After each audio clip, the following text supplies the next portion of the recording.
இந்த நாளிலும் லெந்து நாட்களிலே கிறிஸ்துவின் கல்வாரி பயணத்தை தியானித்து அதை நினைத்து கிறிஸ்துவுக்குள்ளாக மனம் திரும்பி புதிய வாழ்க்கை வாழ்கின்ற நமக்கு சிலுவையிலே ஆண்டவர் இரத்தம் சிந்தி நம்மை நீதிமானாக்கின ஆண்டவர், அவர் நீதியுள்ள ஆண்டவராக இருக்கிறார்.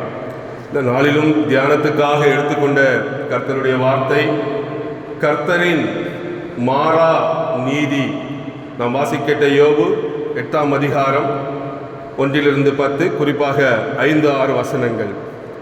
அங்கே ஆண்டவருடைய நீதி என்றால் என்ன என்று பார்க்கிற பொழுது, நீதியும் நியாயத்தையும் என்றென்றும் பூமியிலும் சரி சர்வலோகத்திலும் சரி அவர் நிலைநாட்டுகிறவராக இருக்கிறார் என்பதை நாம் அறிந்து, அதே போல அவருடைய வாக்கு தத்தத்திலே அவர் உண்மை உள்ளவராக இருந்து மனுகுலத்திற்கு எல்லாம் நீதியாக செய்கிறார் என்பதையும் நாம் உணர்ந்து, அவருடைய கிருபையினாலும் அவருடைய அன்பினாலும் நமக்கு கொடுத்திருக்கிற இந்த மிகப்பெரிய பாக்கியத்தை நாம் நினைத்து, அதே போல அவருடைய குணத்திலும் அவருடைய ஞானத்திலும் இருந்து வெளிப்படுகிறதான அந்த நீதியை குறித்து இந்த நாளிலும் நாம் தியானிக்க இருக்கிறோம். 2 கொரிந்தியர் 5ஆம் அதிகாரம் 21வது வசனத்திலே நாம் பார்க்கும் பொழுது, நாம் அவருக்குள் தேவனுடைய நீதியாகும்படிக்கு பாவம் அறியாத அவரை நமக்காக பாவமாக்கினார் என்று வசனம் கூறுகிறது.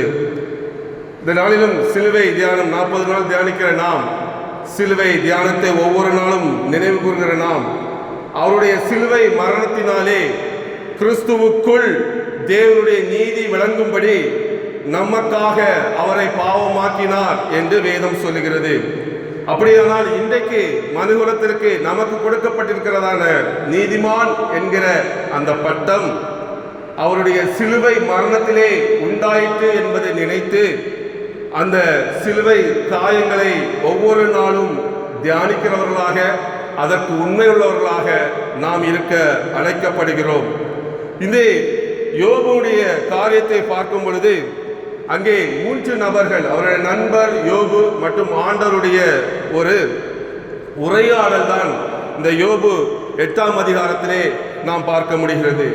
யோபு என்று சொல்லுகிற பொழுது அவர் ஒரு நீதிமான் என்று வேதம் சொல்லுகிறதை நாம் நன்றாக அறிவோம். 1ஆம் அதிகாரம் 1ஆம் வசனத்திலே சொல்லப்பட்டிருக்கிறது, அவர் சன்மார்க்கன் என்று சொல்லப்பட்டிருக்கிறது. அவர் குற்றமற்றவராக அங்கே வேதம் அவரை சொல்லுகிறது. கர்த்தருக்கு பயப்படுகிற ஒரு மனுஷனாக யோபை குறித்து வேதம் சொல்லுகிறதை நாம் பார்க்க முடிகிறது. ஆனாலும் யோபுடைய வாழ்விலே அவர் ஒரு துன்பத்தை அவர் அனுபவிக்கிறதையும் நாம் பார்க்க முடிகிறது. அப்படி என்றால் துன்பம் என்பது பாவத்தினால் மட்டும் வருகிறது அல்ல, நீதிமானுக்கும் துன்பம் வருகிறது என்பதை இந்த பகுதி நமக்கு விளக்கி காட்டுகிறதை நாம் பார்க்க முடிகிறது. இன்றைக்கு நாம் அநேக இடங்களிலே ஒரு மனிதன் துன்பப்பட்டால் சொல்லுகிற முதல் காரியம் அவன் பாவம் செய்து விட்டான் என்று நாம் சொல்லுகிறோம். அது ஒரு பகுதி. ஆனால் நீதிமானும் துன்பப்படுகிறான் என்பது இந்த யோபுடைய சரித்திரத்தை நாம் பார்க்கிற பொழுது நாம் இங்கே தெரிந்து கொள்கிறோம். விசுவாசத்தின் நம்பகத்தன்மையை உறுதிப்படுத்துவதற்கு யோபுக்கு இந்த சோதனை வழங்கப்பட்டது என்று நாம் பார்க்க முடிகிறது. அப்படி என்றால் இந்த சோதனையும் சில நேரங்களிலே கடந்து செல்ல நீங்களும் நானும் அழைக்கப்படுகிறோம். ஆனால் ஒன்று, ஆண்டவர் நீதி உள்ள ஒரு ஆண்டவர், அவருடைய நீதி மாறாத ஒரு நீதி என்பதை நாம் உணர்ந்து இந்த நாளிலும் எல்லாவற்றையும் நாம் வெற்றியாக கடந்து செல்ல முடியும் என்பது இந்த பகுதி நமக்கு உணர்த்துகிற மிகப்பெரிய ஒரு காரியமாக இருக்கிறது. இங்கே பார்க்கும் பொழுது யோபை பற்றி பார்க்கும் பொழுது அவர் நீதிமான் என்று பார்க்கிறோம். யோபுடைய நண்பரை குறித்து பார்க்கும் பொழுது, ஒரு பார்வை பார்க்கும் பொழுது, அவர் ஆண்டவருடைய நீதியை குறித்து அழகாக பேசுகிறார். ஆண்டவர் நீதி செய்கிற ஆண்டவர், அதனால என்னன்னா நீனோ உன் பிள்ளைகளோ பாவம் செய்திருப்பீங்க, அதனால உங்களுக்கு இந்த மாதிரிப்பட்ட பிரச்சனைகள்லாம் வந்திருக்கிறது என்று அவருடைய நண்பர் யோபுவை குறித்து அங்கே சொல்லுகிறதை பார்க்கிறோம். உலக பிரகாரமாக பார்த்தால் அது பெரிய தவறு இல்லை. ஒரு மனுஷர்கள் பார்த்த உடனே சொல்லுகிற ஒரு காரியம் அதுதான். பொதுவா இந்த என்ன சொல்லலாம், ஒரு வாகனத்தை ஓட்டி ஏதோ விபத்துக்குள்ளாகிவிட்டது என்றால் முதலாவது சொல்லுகிற ஒரு காரியம் என்றால் எல்லோரும் சொல்லுகிற ஒரு காரியம் தான், டிரைவர் கொஞ்சம் கரெக்டாக இருந்தால் இந்த ஆக்சிடென்ட் நடந்திருக்கிறாரு என்று. ஆனால் உண்மையிலே பார்த்தால் டிரைவர் மட்டும் காரணமாக இருக்காது. வண்டி பழுதுபட்டிருக்கலாம், ரோட்ல ஏதோ பள்ளம் வந்திருக்கலாம், சரியான வெளிச்சம் இல்லாமல் இருந்திருக்கலாம், அவருக்கு ஏதோ உடல்நிலை சரியில்லாமல் இருந்திருக்கலாம். பல காரணங்கள் ஒரு விபத்துக்கு உண்டு. ஆனால் பொதுவாக எல்லோருடைய வாயும், அவன் ஆக்சிடென்ட்டை பார்த்துருக்கவே மாட்டாங்க, எல்லோரும் சொல்லுற ஒரே வார்த்தை, டிரைவர் கொஞ்சம் கவனமா இருந்தால் விபத்து நடந்திருக்கிறாரு. அதே போலதான் இங்கு யோபுடைய நண்பருக்கு தெரிந்தது ஒரு விஷயம், பாவம் செய்தால் ஆண்டவர் தண்டிப்பார். அது ஒரு பகுதி இருக்குது, ஆமா, இல்லை என்று சொல்லவில்லை. ஆனால் அதன் பிறகும் பார்க்கும் பொழுது அவர் அங்கே விசுவாசத்தின் நண்பகத்தன்மைக்கும் அவர் அங்கே துன்பத்தை அனுபவிக்கிறார் என்பது யோபுடைய நண்பருக்கு தெரியாமல் அங்கே யோபுவை அவர் குற்றம் சாட்டுகிறதை நாம் பார்க்க முடிகிறது. சோ உண்மை அது அல்ல என்பதை நாம் பார்க்க முடிகிறது. இதற்கு ஆதாரமாக ஆண்டவர் மத்தேயு பகுதியிலே அவருடைய மலை பிரசங்கத்தில் சொல்லும் பொழுது, மத்தேயு 5:10 சொல்லுகிற பொழுது, நீதியின் நிமித்தம் துன்பப்படுகிறவர்கள் பாக்கியவான்கள், பரலோக ராஜ்யம் அவர்களுடையது என்பதை இயேசு கிறிஸ்து மலை பிரசங்கத்திலே சொல்கிறார். எதன் நிமித்தம்? அப்போ நீதியின் நிமித்தம் ஒரு துன்பம் வருகிறது. யோபு ஒரு நீதிமான் என்று வேதம் சொல்லுகிறது. அப்போ இன்றைக்கு நீதியின் நிமித்தம், தேவனுடைய ராஜ்யத்தின் நிமித்தம், சத்தியத்தின் நிமித்தம், விசுவாசத்தில் நிலைத்து நிற்பதற்கு அநேக நேரங்களிலே சில துன்பங்களை நாமும் கடந்து செல்ல அழைக்கப்படுகிறோம் என்பதை நாம் உணர்ந்து கொள்ள வேண்டும். சோ இன்றைக்கு நாம் இந்த யோபுடைய காரியத்தை பார்க்கும் பொழுது அவர் கர்த்தரிடம் உண்மையான தொடர்பு கொள்வதின் முக்கியத்துவத்தையும், அங்கே எந்த சூழலிலும் ஒரு மனிதன் கர்த்தரிடம் உண்மையான ஒரு ஐக்கியத்தையும் உண்மையான ஒரு தொடர்பு கொள்வதிலும் இருக்க வேண்டும் என்பதை இந்த யோபு புத்தகம் நமக்கு, யோபுடைய வாழ்க்கை நமக்கு உணர்த்துகிறதையும் பார்க்க முடிகிறது. அங்கே யோபு கர்த்தருடைய நீதியை குறித்தும் அவர் பேசுகிறார். கர்த்தருடைய நீதி எப்படிப்பட்டது? அவருடைய நீதி சில நேரங்களிலே கொஞ்சம் என்ன சொல்ல, நம்ம நினைக்கிறதுபடி இருக்காது. மனுஷனுடைய எண்ணத்திற்கும் அவன் சிந்தனைக்கும் அப்பாற்பட்டது கர்த்தருடைய நீதி என்பதையும் இந்த புஸ்தகம் நமக்கு, இந்த பகுதி நமக்கு விளக்கி காட்டுகிறதை நாம் பார்க்க முடிகிறது. சோ அங்கே நண்பர்களுடைய கடுமையான வார்த்தைகளுக்கு மத்தியிலே, கடுமையான பரிசொல்களுக்கு மத்தியிலே அவர் ஆண்டவர் மீது வைத்திருந்த நம்பிக்கை, அவர் மீது அவருக்கு இருந்த அந்த உறுதியான ஒரு பற்றுறுதி இங்கே சொல்லப்படுகிறதையும் நாம் பார்க்க முடிகிறது. ஆனாலும் அவ்வளவு பெரிய துன்பத்திலையும் ஆண்டவர் மீது பொறுமையாக, அவர் மீது நம்பிக்கையாக, அவர் மீது விசுவாசமாக யோபுக்கு இருக்க முடிந்தது என்றால் உண்மையிலே அது ஒரு பெரிய காரியம். அதுதான் நீதிமானின் அடையாளம். எல்லோரும் நாம் சொல்லுகிறோம், கிறிஸ்துவை விசுவாசிக்கிற நாம் நீதிமான். ஆனால் உண்மையான நீதிமான் யார் என்று நமக்கு வேதம் அடையாளப்படுத்துகிறது. யோபு எவ்வளவு பெரிய துன்பத்திலையும், எவ்வளவு பெரிய கஷ்டத்திலையும் ஒரு வார்த்தை கூட ஆண்டவருக்கு விரோதமாக வரவில்லை. ஒரு முணுமுணுப்பு கூட அவருடைய உள்ளத்திலிருந்து வரவில்லை. அவர் கர்த்தருடைய நீதியை நன்றாக ருசி பார்த்திருந்தார். யோபு எப்படிப்பட்ட மனுஷன்? புதிய ஏற்பாடு நியாயப்பிரமாணம் வருவதற்கு முன்பாக மனசாட்சியின் காலத்திலே வாழ்ந்த ஒரு மனிதன். எவ்வளவு அருமையாக இருக்கிறது!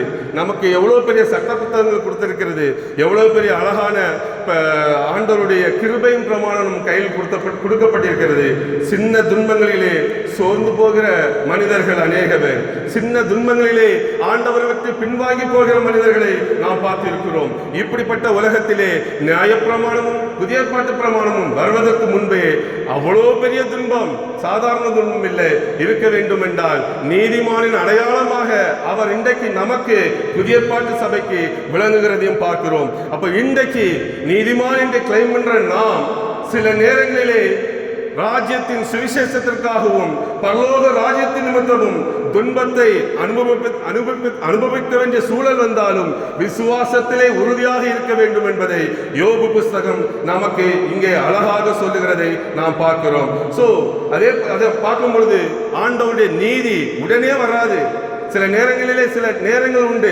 ஒவ்வொரு காலங்களிலும் அவர் அதன் காலத்திலே நேர்த்தியும் சமயமாக செய்கிறார் என்று வேதம் சொல்லுகிறது போல உடனே கூப்பிட்ட உடனே அவருக்கு அந்த விடுதலை கிடைக்கவில்லை, சில நாட்கள் ஆகிவிட்டது. நில நேரங்களிலே அவருடைய நீதி உடனே ஒரு விளைவுகளையும் ஒரு காரியத்தையும் செய்யாது, கொஞ்சம் லேட் ஆகும் என்பதையும் யோபுடைய காரியத்திலே நாம் பார்க்கப்படுகிறது. துன்பம் எப்பொழுதும் ஒரு தண்டனை அல்ல என்பதையும் கிறிஸ்தவர்களாகிய நாம் புரிந்து கொள்ள வேண்டும். ஒரு பகுதி தான். அதுக்காக துன்பம் வந்தால் நான் நல்லவன் சொல்ல முடியாது. பாவத்தின் நிமித்தம் துன்பம் உண்டு. ஆனால் துன்பம் பாவத்தின் நிமித்தம் மட்டுமல்ல என்பதையும் நாம் இந்த நாளிலும் அழகாக தெரிந்து கொள்ள உதவுகிறது. சோ தெய்வீக நீதி என்பது மனித புரிதலுக்கு அப்பாற்பட்டது. அது நம்முடைய ஞான வரம்புக்கு உட்பட்ட அல்ல என்பதையும் இந்த பகுதி விளக்குகிறது. ஏன்னா அது வரைக்கும் தெரியாது, அந்த அவருடைய நண்பர்களுக்கும் தெரியாது. ஏதோ தவறு செய்திருப்பாரு, ஏதோ அவருடைய பசங்க ஏதோ தவறு செய்திருக்காங்க என்றுதான் அவருடைய மனித ஞானம் புரிந்து கொண்டது. ஆனால் தெய்வீக ஞானம் அதை சொல்லவில்லை. தெய்வீக ஞானம் ராஜ்யத்துக்குரிய அந்த துன்பத்தை சொல்லுகிறது. மத்தேயு 5ஆம் அதிகாரம் 10ஆம் வசனத்தில் பார்த்தது போல நாம் சில நேரங்களிலே இப்படிப்பட்ட துன்பமும் இருக்கிறது என்பதையும் இதற்காக பொறுமையாக இருக்க வேண்டும் என்பதையும் நமக்கு இந்த பகுதி சொல்லுகிறதை நாம் இன்றைக்கு பார்க்க முடிகிறது. அதே போல மற்றவர்களின் துன்பங்களை நாம் நியாயம் தீர்ப்பதை தவிர்க்க வேண்டும் என்பதையும் நமக்கு உணர்த்துகிறது. ஒரு மனிதனை பார்த்தவுடனே ஏதோ ஒரு கஷ்டம் என்றால் உடனே குற்றம் தீர்க்க கூடாது என்பதையும் யோபுடைய நண்பருடைய வாழ்க்கையிலிருந்து நீங்களும் நானும் இன்றைக்கு தெரிந்து கொள்ளலாம். கர்த்தரின் நீதி எப்பொழுதுமே சரியானது. ஆனால் என்ன, அது சில நேரங்களில் உடனடியாக தெரிவதில்லை என்பதை அறிந்து கர்த்தருக்காக காத்திருக்கிற ஒரு கிறிஸ்தவர்களாக நாம் மாற வேண்டும். கர்த்தருக்காக பொறுமையோடு காத்திருக்கிற அனுபவம் எப்பொழுதும் நம்முடைய வாழ்விலே வேண்டும் என்பதை நாம் இந்த பகுதியை படிக்கும் பொழுது நன்றாக தெரிந்து கொள்ளலாம். சில நேரங்களிலே பாடுகள் இருக்கலாம், கஷ்டங்கள் இருக்கலாம். தேவ சமூகத்திலே நாம் எந்த புலம்பிலும் இல்லாமல் உறுதியாக அவரை நோக்கி பார்ப்போமானால் இந்த யோபுடைய வாழ்க்கையை நாம் தெரிந்து கொள்வது போல நிச்சயமாக ஆண்டவர் ஒரு நன்மையான காரியத்தை ஒவ்வொரு வாழ்விலும் செய்வார் என்பதை இந்த பகுதி நமக்கு சொல்லுகிறது. இன்றைக்கு நாம் சில நேரங்களிலே பொறுமையை கையாள வேண்டும். யோபுவை போல கஷ்டமான நேரங்களிலே பொறுமை நமக்கு அவசியம் என்பதையும் கர்த்தருக்குள் நாம் அந்த நேரங்களிலே திடப்பட வேண்டும் என்பதையும் வார்த்தைகளிலே கவனமாக இருக்க வேண்டும் என்பதையும் நாம் இன்றைக்கு நன்றாக இந்த பகுதியிலிருந்து நாம் இன்றைக்கு தெரிந்து கொள்ள முடிகிறது. இன்றைக்கு ஆண்டவருடைய நீதி மாறாத நீதி என்பது இன்றைக்கு யோபுடைய வாழ்விலிருந்து நாம் நன்றாக தெரிந்து கொள்கிறோம். ஆண்டவர் எதற்கு செய்கிறார், ஏன் செய்கிறார் என்றால் நாம் உலக பிரகாரம் நம்முடைய பார்வையிலே பார்ப்போம், உலகத்தில் நடக்கிற சம்பவங்களை பார்ப்போம், மற்ற மனிதர்களுடைய வாழ்க்கையை பார்ப்போம். ஆண்டவர் அப்படி பார்ப்பது அல்ல. அவர் ராஜ்யத்தினுடைய காரியங்களை மட்டும் பார்க்கிறவராக இருக்கிறார். இயேசு கிறிஸ்து இந்த உலகத்திலே வந்தார். இயேசு கிறிஸ்து சாத்தானால் சோதிக்கப்பட்டார். இயேசு கிறிஸ்து துன்பப்படுத்தப்பட்டார். இயேசு கிறிஸ்து சிலுவையிலே கஷ்டங்களை அனுபவித்தார். அப்படிப்பட்ட அவருக்கே, ஆண்டவருக்கே அந்த சூழல் இருந்தால் மனிதர் நமக்கு துன்பங்கள் அது வாழ்க்கையிலே அது நாமும் கடந்து போக அழைக்கப்படுகிறோம். இயேசு கிறிஸ்து இந்த நாளிலும் சிலுவையிலே சாத்தானை ஜெயித்தார் என்று நாம் அறிகிறோம். அதே போல யோபுடைய வாழ்க்கையிலும் ஒரு சவால் நிறைந்த ஒரு காரியம். யோபு ஆண்டவரிடம் ஒரு சவாலை வைக்கிறார். அந்த சவாலை ஆண்டவர் ஜெயிப்பதற்காக யோபு என்கிற ஒரு நீதிமானை பயன்படுத்துகிறதை நாம் பார்க்கிறோம். இது ராஜ்யத்தினுடைய காரியம், இது உலகத்திற்கான காரியம் அல்ல, உலகத்தின் ஆசீர்வாதத்துக்கு அல்ல. இதெல்லாம் ராஜ்யத்தை நோக்கி பிதாவானவர் செய்த ஒரு காரியம். இயேசு கிறிஸ்து ஏன் துன்பப்பட்டார்? மனுகுலம் எல்லாரும் ரட்சிக்கப்பட வேண்டும், மனுகுலம் எல்லாரும் மீட்கப்பட வேண்டும். அதற்கு என்ன செய்தார்? அவர் துன்பப்படுத்தப்பட்டார். அதனாலதான் நாம் நீதிமானாக்கப்பட்டிருக்கிறோம். யோபுடைய காரியம், ஆண்டவர் சாத்தானை ஜெயிக்க வேண்டும். அது ஒரு மனிதனை கொண்டு ஜெயிக்க வேண்டும் என்றால் அந்த மனிதன் துன்பப்படுத்தப்பட்டிருக்கிறான். அதை நினைத்து கிறிஸ்தவர்களாக, உண்மையான விசுவாசியாக நான் நீதிமான் என்று கிளைம் பண்ணுகிற நாமும் துன்பங்கள் வந்தால் பொறுமையோடு ஜெயிக்க அழைக்கப்பட்டிருக்கிறோம். என் வாழ்க்கையிலும் ஒரு வெற்றி உண்டு, ஆண்டவர் என்னை வெற்றி சிறக்க பண்ணுவார் என்று இந்த யோபுவை போல நாமும் சாத்தானை சில நேரங்களிலே ராஜ்யத்திற்காக ஜெயம் கொள்ள நீங்களும் நானும் அழைக்கப்படுகிறோம். பூமிக்குரிய கண்ணோட்டத்தில் பார்த்தால் துன்பம், தேவ பரலோக ராஜ்யத்தின் கண்ணோட்டத்தில் பார்த்தால் அது ஒரு போராட்டம், அது ஒரு வெற்றி சிறந்த ஒரு வாழ்க்கை. இதுதான் ரெண்டுக்கும் வித்தியாசம். யோபுடைய நண்பர் பூமிக்குரிய காரியத்தை பார்த்தார், அதனால குற்றம் காட்டினார். தேவனுடைய திட்டத்தை பார்க்கவில்லை. தேவன் என்ன நோக்கத்திற்காக அவருக்கு இப்படிப்பட்ட ஒரு காரியத்தை கொடுத்தார் என்று அன்றைக்கு யாருக்கும் தெரியாது, யோபுக்கும் தெரியாது. இன்றைக்கு நமக்கு தெரியும். அங்கே ஒரு சவாலை ஜெயிக்க வேண்டியிருந்தது, பரலோக ராஜ்யம் வெற்றி பெற வேண்டியிருந்தது. அதனால அப்படிப்பட்ட ஒரு துன்பம். அதனால இன்னைக்கு நாம் அறிந்திருக்கிறோம், அன்றைக்கு அவர்கள் அறியவில்லை. அறிந்த நாம் கர்த்தருக்குள் இனி விசுவாசத்தோடு ஒவ்வொரு துன்பங்களையும் கடந்து செல்ல நீங்களும் நானும் இன்றைக்கு அழைக்கப்படுகிறோம் என்பதை நாம் இன்னைக்கு உறுதியாக நம்முடைய உள்ளத்திலே பெற்றுக் கொண்டோமானால் பரலோக ராஜ்யம் உங்களை குறித்தும் என்னை குறித்தும் கழிப்படையும் என்றால் இப்படிப்பட்ட ஜெயம் எடுக்க வேண்டும். ஜெயிக்காமல் யாரும் ஒருவரும் நீதிமானாக முடியாது, கர்த்தருக்கு பிரியமாக இருக்க முடியாது. அப்படி என்றால் ஜெயம் பெற வேண்டும் என்றால் சில பாதைகள் கடினமான வேளைகளிலும் பொறுமையோடு கர்த்தருக்கு காத்திருந்து யோபுடைய வாழ்க்கையை பார்த்து ஆண்டவர் மாறாத நீதி உள்ள ஆண்டவர் என்பதை உணர்ந்து நாம் இன்றைக்கு சந்தோஷமாக இந்த வார்த்தைகளை பெற்றுக்கொள்வோம். இது துன்பம் அல்ல, இது சோதனை அல்ல. என்னை கொண்டு கர்த்தர் பலமான காரியங்களை செய்ய போகிறார். நான் இந்த உலகத்தின் அதிபதியை ஜெயிக்க போகிறேன். நான் பரலோக ராஜ்யத்திற்காக நான் அவரோடு கூட சேர்ந்து போராடுகிற ஒரு சேனாதிபதி என்ற ஒரு உணர்வு நமக்கு வரும் என்றால் இந்த பாடுகள் லேசான பாடுகள். இந்த பாடுகள் அது சீக்கிரத்தில் நீங்குகிற பாடுகள் இல்ல. உலக பிரகாரமாக ஐயோமோ என்று கதறும் என்றால் மற்ற மனிதர்களைப் போலதான் நீங்களும் நானும் காணப்பட முடியும். அன்பாளர்களை, இன்றைக்கு நமக்கு ஆண்டவர் சொல்லுகிற அழகான ஒரு வார்த்தை, நாம் ஜெயம் பெற அழைக்கப்பட்டிருக்கிறோம். நாம் பரலோக ராஜ்யத்தின் சேனாதிபதி அவருடைய ராஜ்யத்திற்காக போராடுகிற ஒரு போர் வீரர்கள் இந்த பூமியிலே அதை நினைக்கிற பொழுது இந்த பாடுகள் ஒன்றுமில்லை என்பதை நினைத்து சந்தோஷப்படுவோம்.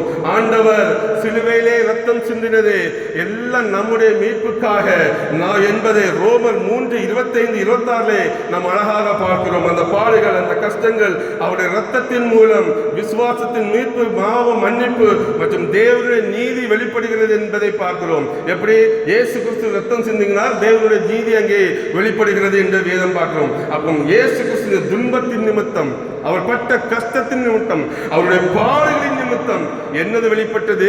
தேவ நீதி வெளிப்பட்டது என்று ரோமர் 3:25-26 நமக்கு கூறுகிறதை நாம் பார்க்க முடிகிறது. அதுல ஏதாவது கான்செப்ட் நமக்கு புரியுதா? என்னடா கஷ்டப்படுத்தி நீதிமானாக்குற, அதுதான் பிதாவுடைய சித்தமாக இருக்கிறது. சோ பிதாவுடைய நீதி என்பது சில நேரங்களிலே துன்பத்தின் வழியாகவும் பாடுகளின் மத்தியிலும் தேவ ராஜ்யத்தை கட்டி எழுப்புவதும் ஒன்றாக இருக்கிறது. அது மட்டுமல்ல, ஒன்றாக இருக்கிறது என்பதை நாம் இன்றைக்கு அறிந்து கொள்ள வேண்டும். நாம் இதை புரிந்து கொண்டால் நம்முடைய வாழ்க்கை எல்லா சூழலிலும் வெற்றி பெற்ற ஒரு வாழ்க்கையாகவும் தேவனை மகிமைப்படுத்துகிற ஒரு வாழ்க்கையாகவும் மட்டும்தான் இருக்கும்.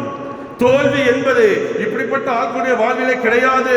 அவர்கள் நினைத்துக் கொள்வார்கள், நான் தேவனுடைய போர் வீரன், என்னை ஏதோ ஒரு காரணத்துக்காக ஆண்டவர் இந்த பாதைகளை நடத்துகிறார் என்ற ஒரே ஒரு எண்ணம் அந்த மனிதனுக்குள் வந்துவிட்டால் அதுக்கு பேர் தோல்வி இல்லை, அதற்கு பேர் வெற்றி போர் வீரன். அவன் வெற்றி பவனி செல்கிறான் என்ற அர்த்தம்.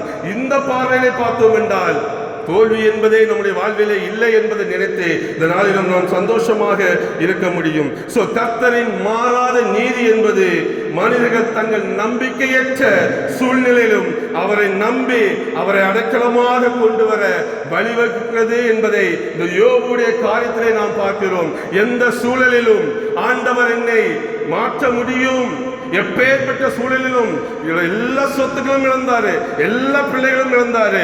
ஆனா உண்மையிலே சொல்றேன், அதெல்லாம் ரொம்ப கஷ்டம். நம்ம பேசலாம், ஆனா ரொம்ப கஷ்டம். அப்படிப்பட்ட சூழலிலும் எப்பேற்பட்ட பாடுகளின் மத்தியிலும் ஆண்டவருடைய நீதி யோபுடைய வாழ்விலே அங்கே நிறைவேறுகிறது.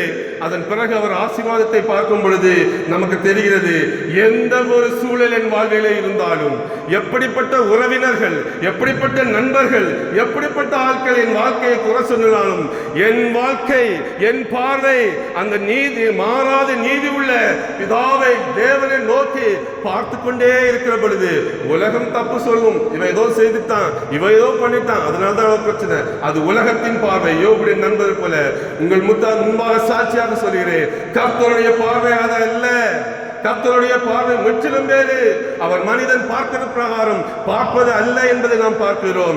அவர் சில காலம் நம்மை சில பாதைகளில் நடத்துகிறார், பின்பாக ஒரு பாதை வைத்திருக்கிறார். அது மகிமையான பாதை, அது வெற்றி உள்ள பாதை, அது ஜனங்களை ரட்சிக்க உள்ள பாதை, அநேக ஜனங்களை ராஜ்யத்துக்கு நேராக நடத்துகிற ஒரு பாதை. அது முதலாவது கொஞ்சம் உள்ளும் கொஞ்சம் கரடும் கொஞ்சம் கஷ்டமாக தான் இருக்கும். இது மனித வாழ்விலிருந்து தெரிந்து கொள்ள வேண்டாம். இயேசு கிறிஸ்துவினுடைய சிலுவை பாடுகளில் நாம் ஒவ்வொருவருமே தெரிந்து கொள்ள முடியும். அதனால இன்றைக்கு தைரியமாக நாம் முன்னேறுவோம். நமக்கு எல்லாருக்கும் ஒரு நற்செய்தி என்னவென்றால், இன்றைக்கு பாடுகளின் மத்தியிலும் மாறாத நீதி உள்ள ஒரு ஆண்டவர் என் வாழ்விலே இருக்கிறார். அந்த ஆண்டவரை நான் நோக்கி பார்க்கிற பொழுது ஒரு நாள் அல்ல, ஒரு நாள் என் வாழ்க்கை மாற்றப்படும். அது மற்றவர்களுக்கு ஆசீர்வாதமாக மாறும். அது நாம் நினைக்கிற பிரகாரம் அல்ல, நம் எண்ணத்திற்கும் நம் சிந்தைக்கும் மேலான ஒரு நன்மை. அது பூமியிலே நடக்கலாம், இல்ல ராஜ்யத்துக்காக நடக்கலாம். அது ஆண்டவருக்கு தான் தெரியும். யோபுடைய வாழ்க்கையை பார்க்கும் பொழுது இரண்டாவது அவர் ரெண்டு மடங்காக அவரை ஆசீர்வதிக்கிறது நாம் பார்க்க முடிகிறது. கிறிஸ்துவுடைய வாழ்க்கையை பார்க்கும் பொழுது அவர் பாடுபட்டார். இன்றைக்கும் அந்த பாடின் நிமித்தம் ஜனங்கள் ரட்சிக்கப்பட்டு ராஜ்யத்தின் புத்திரர்களாக மாற்றப்படுகிறதை நீங்களும் நானும் பார்க்க முடிகிறது. இன்றைக்கு மாறாத நீதி உள்ள ஆண்டவர் யோபை அன்று ஆசீர்வதித்து அன்று உயர்த்தினது போல இன்றைக்கும் ஆண்டவர் உங்கள் வாழ்விலும் என் வாழ்விலும் அதே ஆண்டவர் தான் இருக்கிறார். அவர் நேற்றும் இன்றும் என்றும் மாறாத ஒரு ஆண்டவர். அந்த மாறாத நீதி உள்ள ஆண்டவர் ஒருவேளை உங்கள் வாழ்க்கை ஒரு பாடுகளின் மத்தியிலோ ஒரு துன்பத்தின் மத்தியிலோ இன்றைக்கு செல்லுமானால் உங்களுக்கான நற்செய்தி, பொறுமையாக இருங்கள், விசுவாசமாக இருங்கள். யோபுடைய வாழ்க்கையை நினைத்து பாருங்கள். இயேசுவின் சிலுவை மரணத்தை உங்கள் முன்பாக நிறுத்திக் கொள்ளுங்கள். ஒரு நாள் வரும், அன்றைக்கு ஆண்டவர் உங்களை உயர்த்துவார்.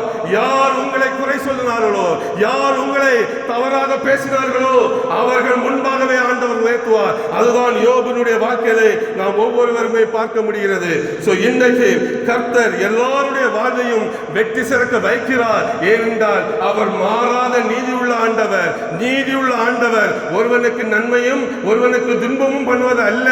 ஆண்டவர் சில நேரங்களில் துன்பத்தை அனுபவிக்கிறார் என்றால் அது ராஜ்யத்தின் பணிக்காக என்பதை அறிந்து என் வாழ்விலே தோல்வி அல்ல, நான் தோற்றுவிட மாட்டேன். இந்த உலகத்திலே நீதி உள்ள ஆண்டவர் என் வாழ்விலும் நீதி செய்வார். யோபுடைய வாழ்விலே நீதி செய்த ஆண்டவர் எனக்கும் அதே நீதி செய்வார் என்ற ஒரு உறுதியோடும் ஒரு நம்பிக்கையோடும் நாம் ஒவ்வொரு நாளும் அந்த மாறாத நீதி உள்ள ஆண்டவரை நோக்கி பார்க்கிற பொழுது இயேசுவின் நாமத்தை கொண்டு சொல்லுகிறேன், ஒவ்வொருவரும் கர்த்தருக்குள் ஏதோ ஒரு விதத்திலே ஆசீர்வதிக்கப்படுவீர்கள். இதுதான் வேதம் சொல்லுகிற சத்தியம்.